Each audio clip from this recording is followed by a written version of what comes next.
Pengeroyokan dua debt kolektor atau yang dikenal dengan istilah mata elang hingga tewas oleh 6 anggota Polri berbuntut panjang karena memicu kerugian banyak pihak. Lalu bagaimana seharusnya aktivitas debt kolektor ini berjalan tanpa harus menimbulkan cekcok hingga berujung kematian? Kami diskusikan ini bersama staf ahli Kapolri Profesor Hermawan Sulistyo dan psikolog forensik Reza Indragiri. Selamat sore semuanya dengan Tifal, apa kabar? Ya, selamat sore. Terima kasih semua sudah bergabung bersama kami. 6 anggota Polri terlibat pengeroyokan 2 debt kolektor hingga berujung tewas, Prof. Kiki. Menurut Anda ini semata-mata pemicunya karena motor yang ditarik debt kolektor ini punyanya polisi atau ada faktor lain? Enggak, begini ya. Kasus begini kan setiap hari ada kejadian seperti ini.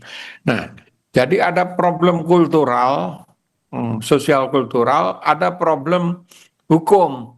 Kalau dari segi hukum sebetulnya mudah. Mudahnya apa? Diubah nggak boleh, ada aturannya nggak boleh mengambil di jalanan kayak gitu. Itu sudah ada aturannya. Lalu tinggal pemilik motor itu dengan operator bekerja sama dengan bank yang memberikan itu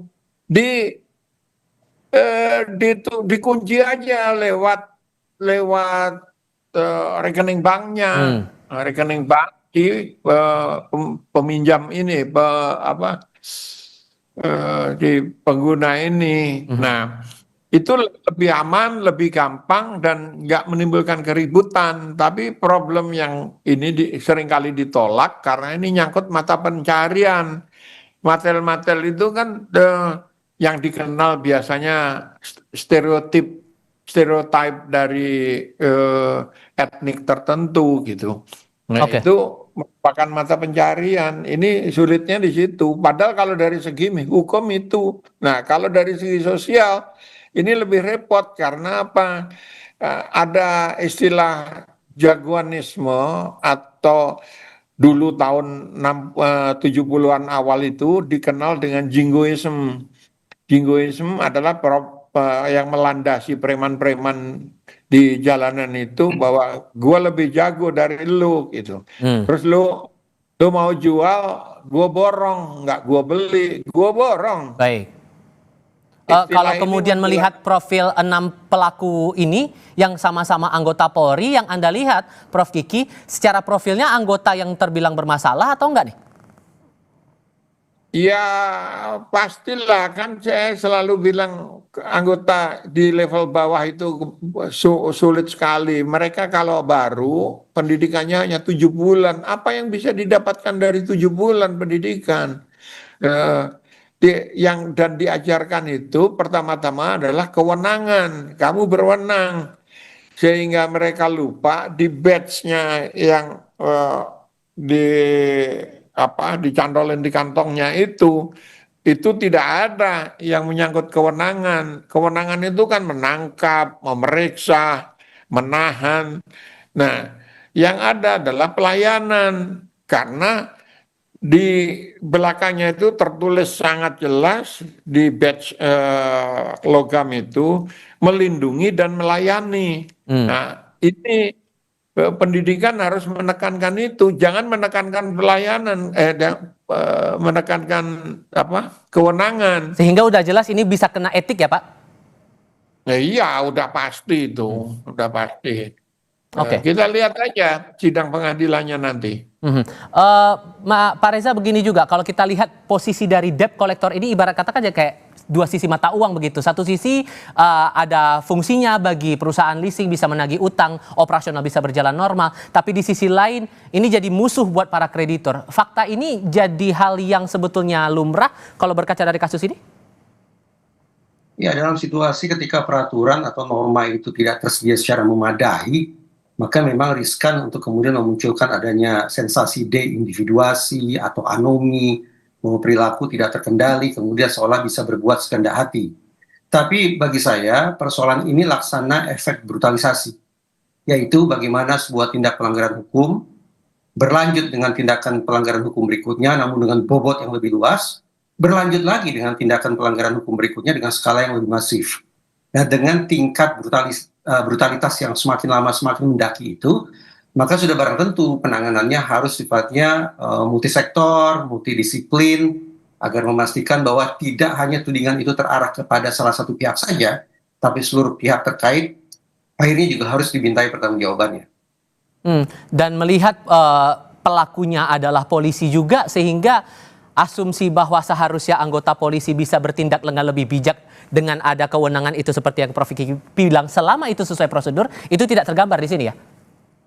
Vigilante macam itu yang sangat saya sesalkan. Semestinya kita harus berani berasumsi bahwa otoritas penegakan hukum, para personil betul-betul menjadi sosok tentang bagaimana penegakan hukum itu berlangsung. Tetapi ini yang saya khawatirkan merupakan pelanggaran hukum kedua yang tadi saya cerita tentang efek brutalisasi. Bahwa alih-alih meredakan atau menghentikan pelanggaran hukum pertama yang terindikasi dilakukan oleh debt collector, justru pelanggaran oleh debt collector itu ditangani dengan cara pelanggaran hukum yang sekali lagi sayangnya dilakukan oleh personil penegakan hukum.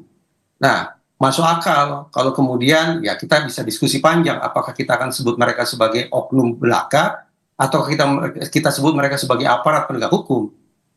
Kalau kita anggap bahwa perilaku kekerasan, perilaku di luar hukum itu hanya dilakukan oleh segelintir saja, relevan kita sebut 6 orang itu sebagai oknum. Tapi yang kita khawatirkan, kalau subkultur menyimpang berupa kekerasan, subkultur menyimpang berupa melakukan pelanggaran hukum oleh sesama personil itu ternyata mewabah sedemikian rupa, maka kita punya alasan untuk bertanya ulang, ini oknum ataukah aparat? Oke. Prof. Kiki, soal jasa debt collector ini sebetulnya secara regulasi, aturan yang ada nggak sih detail SOP, standar tindakan yang mengatur kerja-kerja mereka ini? Saya nggak tahu ya, saya bukan ahli hukum, tapi yang terjadi adalah yaitu tadi, kalau dari perspektif premanisme mereka kan merasa kuat karena mereka itu polisi, mereka aparat, mereka ini. Tetapi debt collector yang lain dan aparat untuk dan orang-orang untuk menghadapi debt collector seperti itu kan di mana-mana ada. Ini fenomena yang sangat umum sekali. Setiap hari kejadian gitu loh. Dan itu dari perspektif pemberi jasa ini kan masa pencarian secara kolektif gitu. Nah, aturan apapun bagi saya akan tampak pasti dilanggar oleh siapapun, apakah itu oknum atau orang biasa gitu. Dan ini situasi ini sebetulnya mencerminkan apa yang terjadi di bawah puncak dari gunung es tentang situasi ekonomi yang memburuk. Ya. Sehingga Anda merasa bahwa apapun aturannya, selama debt collector cara mainnya seperti ini, ya kasus semacam ini akan berulang terus, begitu? Iya, pasti itu, pasti orang saya tidak hanya bilang nggak bisa makan, tetapi ada nuansa jagoanisme, ada nuansa premanisme, ada nuansa yang saya sebut istilah lama tahun 70-an itu adalah jingoism dari film Django, yang terkenal sekali dulu, tokohnya itu jagoan, koboi-koboyan kayak gitu, dan ini fenomena umum di seluruh Indonesia, seluruh masyarakat. Bukan hanya persoalan debt collector, tapi semua kita itu kan merasa jagoan gitu. Jadi merasa jagoan, hukum itu pasti dikesampingkan. Itu yang dalam istilah sekarang bilang, lu jual, gua borong gitu. Oke, ini kan kasus yang ada di Kalibata kan sampai berujung pembakaran. Tapi kalau kemudian harus menunggu laporan, apakah nggak salah prosedur ya Pak? Gimana baiknya ini? Karena kan kerugiannya masif ini. Ya, tinggal dicomoti aja pelakunya. Apakah mereka bekerja sama sejak awal untuk menghadapi menghadapi debt collector, atau mereka secara spontan lagi kumpul-kumpul terus ada kasus ngumpul, itu kan akan menentukan derajat kesalahan yang mereka lakukan. Oke. Psikologi sosialnya ini yang akan jadi PR, Pak Reza. Ini kompleks sekali urusannya, soal sosial, ekonomi, dan lain-lain. Menurut Anda masih ada ruang untuk memperbaiki ini semua? Sayangnya nih, betapapun seragam itu ditanggalkan, pangkat disimpan, tetap saja teman-teman di kepolisian itu sebagai manusia terkunci dalam sebuah bias, yaitu manakala mereka berada di satu tempat lebih dari satu orang, maka dikhawatirkan akan muncul jiwa korsa menyimpang. Mereka merasa memiliki identitas yang sama, memiliki status yang sama, bahkan seolah-olah memiliki persoalan atau kesulitan hidup yang sama, dan memandang dunia dengan cara yang kurang lebih sama, bahwa kita akan terhindar dari risiko, kita akan mampu lolos dari pertanggungjawaban etik maupun pidana, sesama kolega akan melindungi kita, dan cara-cara berpikir yang sesat atau bias semacam itu akan terus-menerus meruyang. Karena itu, terus terang, bagi saya, kalau masalah ini ingin diselesaikan secara tuntas, menyeluruh, objektif, dan transparan, maka langkah yang diambil oleh pihak kepolisian sudah sangat jitu, bahwa justru penindakan pertama kali dilakukan terhadap 6 orang personil yang melakukan pengeroyokan itu. Dengan melakukan penindakan secara internal semacam itu, akan terbangun moral, akan terbangun spirit bahwa teman-teman di kepolisian tidak punya beban untuk kemudian menindak pihak-pihak eksternal yang juga harus bertanggung jawab dalam peristiwa ini. Bukan berarti saya mengatakan inilah kesempatan bagi polisi untuk menggunakan pendekatan penegakan hukum semata, bukan seperti itu.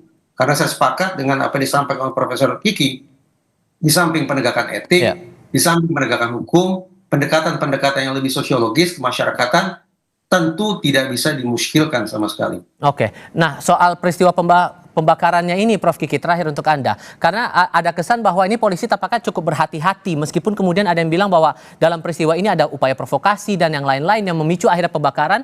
Warga yang tidak terlibat urusan soal yang debt collector ini pun jadi korbannya di sini. Anda merasa begitu juga? Dalam kasus seperti ini selalu instan sifatnya, nggak ada perencanaan lama dihadapi, dibunuh, itu jarang sekali terjadi. Biasanya temannya ribut, ikut ribut, lalu tersinggung egonya, ikut ribut, digebuki rame-rame. Itu wajar dalam tanda petik ya. Ada solidaritas seperti itu. Kebetulan yang diambil ini kan polisi. Bisa terjadi orang biasa. Dan yang orang biasa itu tidak terdeteksi. Banyak sekali kasus begini. Gitu. Kalau untuk pembakarannya gimana? Terkesan hati-hatikah menurut Anda? Karena ada pandangan seperti itu di publik. Ini kan warung-warung yang gampang dibakar nih. Begitu kejadian seperti itu, ya apa aja dirusak, dihancurin, dibakar, gitu. Nah, saya kok tidak melihat ada proses lama direncanakan untuk membakar semuanya gitu. Enggak. Nah, mungkin karena efek perlawanan dari debt collector itu, dia lihat itu barang sudah di depan matanya, kalau diambil dia akan dapat cuan. Sehingga pengusutannya menurut Anda harus bagaimana untuk konteks pembakaran itu tadi? Ya, dihukum pelakunya dihukum dulu supaya tidak terjadi seperti ini. Tapi apakah ada insinuasi dari pihak debt collectornya harus dihitung juga gitu. Mungkin melakukan provokasi, menyerang duluan atau bagaimana itu harus dihitung. Oke, Prof. Kiki, Pak Reza, terima kasih banyak sudah berbagi pandangan bersama kami kali ini. Selamat sore semuanya.